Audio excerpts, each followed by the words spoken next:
రెడ్డి కూడా చెప్పండి, ఎందుకంటే మళ్ళీ మనం హరీష్ రావు అన్నాం కదా, కేటీఆర్ అన్నామంటే ఈ రేవంత్ రెడ్డిని వెనకేసుకొచ్చినట్టు కాదు. చెప్తలేదా కాదు, నేను ఏమంటున్నా అంటే ఇప్పుడు ఆయననే హోంశాఖ మంత్రి, ఆయననే ముఖ్యమంత్రి, మున్సిపల్ శాఖ మంత్రి రేవంత్ రెడ్డి గారు అంటే ఇప్పుడు దేశంలోనే నెంబర్ 1 పోలీసింగ్ అనుకుంటున్నారు కదా. పోలీస్ స్టేషన్ ఏంది, హోమ్ మినిస్టర్ కూడా మీరే కదా.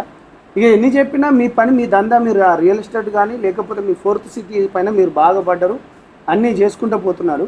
నేను ఏమంటున్నా అంటే నీతోని కలిసి పని చేసినోని, నీ తమ్ముళ్ళు ఎక్కున్నోని నేను ఒకటి చెప్తున్నాను, గెలుపు కూడా మీరు కృషి చేసారు. మీ గెలుపుకు కృషి చేసిన వాళ్ళ దాంట్లోకి వెళ్ళి ఉన్నోళ్ళమన్నా. ఇవాళ గంజాయి పెట్టరేగిపోతున్నది.